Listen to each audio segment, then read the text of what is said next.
আসসালামু আলাইকুম, বিসমিল্লাহির রহমানির রহিম। সুপ্রিয় শিক্ষার্থীবৃন্দ, তোমরা যারা নবম দশম শ্রেণীতে পড়ো, তোমাদের ইসলাম শিক্ষা বই থেকে পাঠ 5 দ্বিতীয় অধ্যায় তেলাওয়াত গুরুত্ব মাহাত্ম্য নিয়ে আজকের ক্লাসে আলোচনা করব এবং ক্লাসের শেষে তোমাদের এই অধ্যায় থেকে কি কি প্রশ্ন হতে পারে এবং কি কি উত্তর দিতে হবে সেগুলো নিয়ে আলোচনা করব। তো ক্লাসটি তোমাদের খুবই উপকারে লাগবে ইনশাআল্লাহ। তো ক্লাসটি শুরু করছি। তেলাওয়াত গুরুত্ব মাহাত্ম্য। তেলাওয়াত শব্দের অর্থ হলো পাঠ করা, আবৃত্তি করা, পড়া, অনুসরণ করা ইত্যাদি। আল কোরআন পাঠ করাকে ইসলামী পরিভাষায় কোরআন তেলাওয়াত বলা হয়। কোরআন যদি মুখস্থ পড়া যায়, আবার দেখেও তেলাওয়াত করা যায়। আল কোরআন দেখে পড়াকে নাজিরে তেলাওয়াত বলা হয়। কোরআন মাজিদ শিখতে হলে প্রথমে দেখে দেখে তা পাঠ করতে হয়, অথবা হরকত, হরফ ইত্যাদি চিনে তাজবিদ সহকারে পাঠ করতে হয়। আমরা অনেকেই পুরো কোরআন মাজিদ মুখস্থ করতে পারিনি, সুতরাং আমরা নিয়মিত দেখে দেখে তাজবিদ সহ আল কোরআন তেলাওয়াত করব। এভাবে দেখে দেখে কোরআন তেলাওয়াত করাও উত্তম কাজ, এতে অনেক বেশি নেকি ও সওয়াব পাওয়া যায়। আল কোরআন মহান আল্লাহর পবিত্র বাণী। এটি মানুষের প্রতি আল্লাহর তাআলার এক বিশেষ নিয়ামত। এটি হলো পূর্ণাঙ্গ জ্ঞান ভাণ্ডার। এতে যেমন তাওহীদ, রিসালাত, আখিরাত, ইবাদাত ইত্যাদি বিষয়ের বর্ণনা রয়েছে, তেমনি পার্থিব জীবনের প্রয়োজনীয় নানা জ্ঞান বিজ্ঞানের সুস্পষ্ট ইঙ্গিত নির্দেশনা রয়েছে। এজন্য একজন ফরাসি পণ্ডিত যথার্থই বলেছেন যে কোরআন বিজ্ঞানীদের জন্য একটি বিজ্ঞান সংস্থা, ভাষাবিদদের জন্য শব্দকোষ, বৈয়াকরণের জন্য ব্যাকরণ গ্রন্থ এবং বিধানের জন্য একটি বিশ্বকোষ। সুতরাং হালকাভাবে আল কোরআন পাঠ করলেই চলবে না, বরং একে খুবই গুরুত্বের সাথে তেলাওয়াত করতে হবে। এর যত মর্মার্থ উপলব্ধি করতে হবে। এতে বর্ণিত বিষয়াদি সম্পর্কে গভীরভাবে চিন্তা গবেষণা করতে হবে, তাহলে আমরা আল কোরআনের জ্ঞান শিক্ষা আয়ত্ত করতে পারব। আল্লাহ তাআলাও চিন্তা গবেষণা সহকারে কোরআন তেলাওয়াতের নির্দেশ দিয়েছেন। তিনি বললেন, তবে কি তারা কোরআন সম্বন্ধে একাগ্রতা সহকারে চিন্তা করে না, না তাদের অন্তরে তালাবদ্ধ? সূরা মুহাম্মদ আয়াত হলো 24। অন্য আয়াতে আল্লাহ তাআলা বলেছেন যে এটি কল্যাণময় কিতাব, যা আমি আপনার প্রতি নাযিল করেছি, যাতে মানুষ এর আয়াতসমূহ অনুধাবন করে এবং বোধশক্তি সম্পন্ন ব্যক্তি এ থেকে উপদেশ গ্রহণ করে। সূরা সাদ আয়াত হলো 29। আল্লাহ তাআলা আরো বলেন, বিসমিল্লাহির রহমানির রহিম, ওয়ালাকাদ ইয়াসসারনাল কুরআনা লিয-যিকরি ফাহাল মিন মুদ্দাক্কির। তার অর্থ হলো, নিশ্চয়ই আমি কোরআনকে উপদেশ গ্রহণের জন্য সহজ করে দিয়েছি, অতএব কোন উপদেশ গ্রহণকারী আছে কি? সূরা আল কামার আয়াত হলো 22। অতএব বুঝে শুনে চিন্তা গবেষণা সহকারে কোরআন পড়া উচিত। এভাবে তেলাওয়াত করলে আল কোরআনের শিক্ষা উপদেশ অনুধাবন করা যায়। চিন্তা গবেষণার পাশাপাশি আল কোরআন সহি শুদ্ধ সুন্দরভাবে পাঠ করা অত্যাবশ্যক। কোরআন মাজিদ ভুল ও অসুন্দর সুরে তেলাওয়াত করলে গুনাহ হয়। অসুন্দর রূপে কোরআন তেলাওয়াত করলে নামাজ শুদ্ধ হয় না। শুদ্ধ সুন্দর রূপে কোরআন তেলাওয়াত করার নিয়মকে তাজবিদ বলা হয়। পূর্ববর্তী শ্রেণীসমূহে আমরা তাজবিদের নানা নিয়মকানুন জেনে এসেছি। তাজবিদ সহ কোরআন তেলাওয়াত সম্পর্কে আল্লাহ তাআলা নির্দেশ দিয়েছেন। তিনি বলেন, বিসমিল্লাহির রহমানির রহিম, ওয়ারাত্তিল কুরআনা তারতিলা। আপনি কোরআন আবৃত্তি করুন ধীরে ধীরে, সুস্পষ্টভাবে। সূরা আল মুজাম্মিল আয়াত হলো 4। সুন্দর সুরে কোরআন তেলাওয়াত প্রসঙ্গে রাসূল সাল্লাল্লাহু আলাইহি ওয়াসাল্লাম বলেছেন, লাইসা মিন্না মাল্লাম ইয়াতাগান্না বিল কোরআন। অর্থাৎ যে ব্যক্তি সুশলীল কণ্ঠে কোরআন তেলাওয়াত করে না, সে আমাদের দলভুক্ত নয়। অর্থাৎ যে ব্যক্তি রাসূল সাল্লাল্লাহু আলাইহি ওয়াসাল্লামের নীতির উপর প্রতিষ্ঠিত নয়। বুখারী। বস্তুত রাসূলুল্লাহ সাল্লাল্লাহু আলাইহি ওয়াসাল্লাম অত্যন্ত সুন্দর সুমধুর কণ্ঠে তাজবিদ সহকারে কোরআন তেলাওয়াত করতেন। আমরাও শুদ্ধ সুন্দর রূপে কোরআন তেলাওয়াত করতে চেষ্টা করব। কোরআন তেলাওয়াতের ফজিলত অত্যন্ত বেশি। এর প্রতিটি হরফ তেলাওয়াতেই নেকি পাওয়া যায়। নবী করিম সাল্লাল্লাহু আলাইহি ওয়াসাল্লাম বলেন, মান কারা হারফাম মিন কিতাবিল্লাহ ফালাহু বিহি হাসানাতু ওয়াল হাসানাতু বিআশরি আমসালিহা।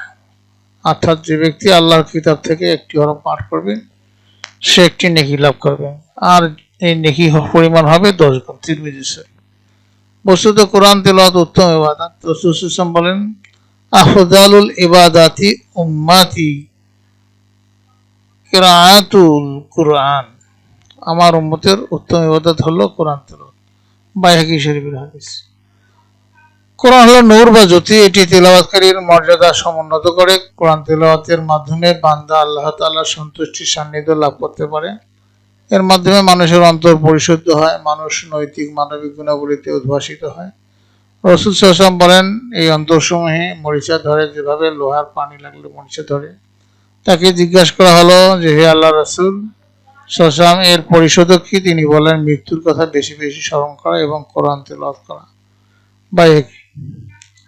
প্রকৃতপক্ষে যথাযথভাবে কোরআন তেলাওয়াত করার দ্বারা মানুষ দুনিয়া আখিরাতে সফলতা লাভ করতে পারে। শুদ্ধ অসুন্দর ভাবরূপে কোরআন তেলাওয়াত করলে এবং এর মর্মার্থ বুঝে সে অনুযায়ী আমল করলে মানুষ প্রভূত সম্মান ও মর্যাদার অধিকারী হয়।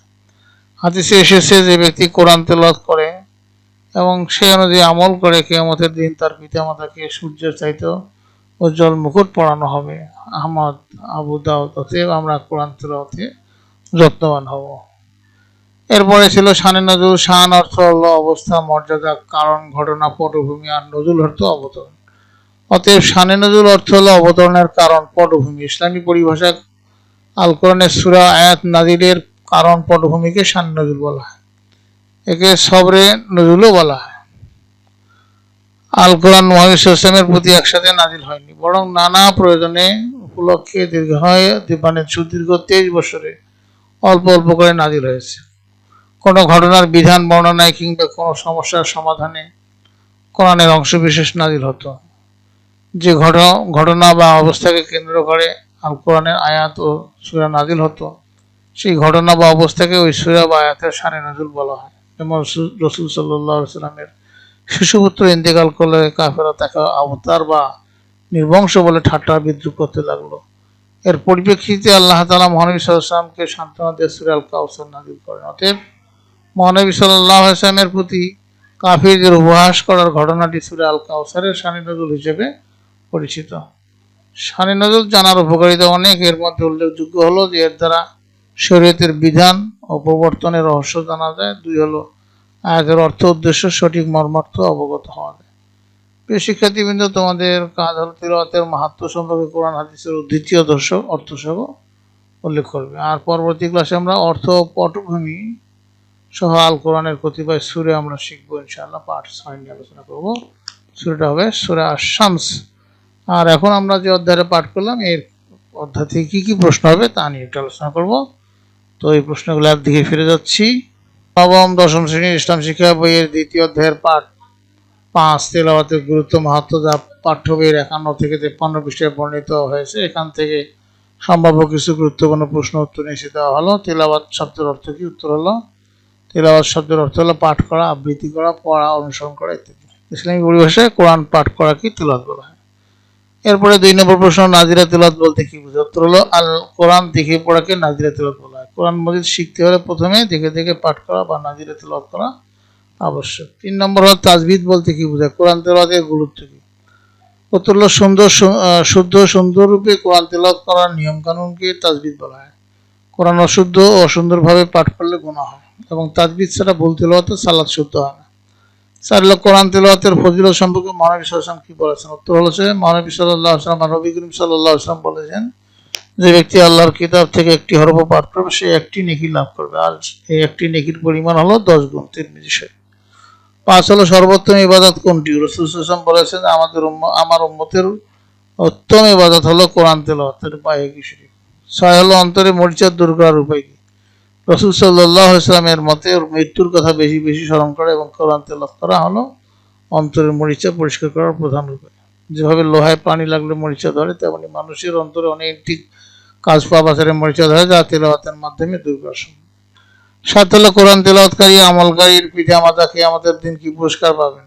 উত্তর হলো, হাদিসে এসেছে, যে ব্যক্তি কোরআন তেলাওয়াত করে সে অনুযায়ী আমল করে, কিয়ামতের দিন তার পিতামাতাকে সূর্যের চাইতে উজ্জ্বল মুকুট পরানো হবে। 8 হলো, শানে নজুল শব্দের অর্থ ও সংজ্ঞা লেখো। উত্তর হলো, শান শব্দের অর্থ হলো অবস্থা, কারণ এবং নজুল অর্থ হলো অবতরণ। ইসলামী পরিভাষায় আল কোরআন কোন সূরা বা আয়াত তাদের ঐতিহাসিক পটভূমি বা কারণকে শানে নজুল বলা হয়। এরপরে শানে নজুল জানার প্রয়োজনীয়তা কি? উত্তর হলো শানে নজুল জানার মাধ্যমে শরীয়তের বিধান প্রবর্তনের রহস্য জানা যায় এবং আয়াতের প্রকৃত অর্থ, উদ্দেশ্য এবং সঠিক মর্মার্থ সহজে অবগত করা যায়। এরপর হলো 10 নম্বর, কোরআন তেলাওয়াতের সময় মুমিনদের মানসিকতা কেমন হওয়া উচিত? উত্তর হলো কোরআন তেলাওয়াতের সময় কেবল উপর পাঠ করলেই হবে না, বরং এর মর্মার্থ ও তাৎপর্য উপলব্ধি করতে হবে এবং এর নির্দেশনাবলী নিয়ে গভীরভাবে চিন্তা গবেষণা করতে হবে। এরপর হলো 11 নম্বর, সূরা আল মুজাম্মিলের কোরআন তেলাওয়াত সম্পর্কে আল্লাহ তাআলা কি নির্দেশ দিয়েছেন? আল্লাহ তাআলা নির্দেশ দিয়েছেন, আর আপনি কোরআন আবৃত্তি করুন ধীরে ধীরে এবং সুস্পষ্টভাবে। সূরা আল মুজাম্মিল আয়াত হলো। আর প্রিয় শিক্ষার্থীবৃন্দ, এই ছিল আজকের আলোচনার বিষয়বস্তু। তো এগুলো পড়লে পরীক্ষায় তোমাদের অনেকটা কাজে লাগবে ইনশাআল্লাহ। তো তোমাদের সার্বিক মঙ্গল সুস্বাস্থ্য কামনা করে ও পরবর্তী ক্লাস দেখার আমন্ত্রণ জানিয়ে আজকে এখানে বিদায় নিচ্ছি। খোদা হাফেজ।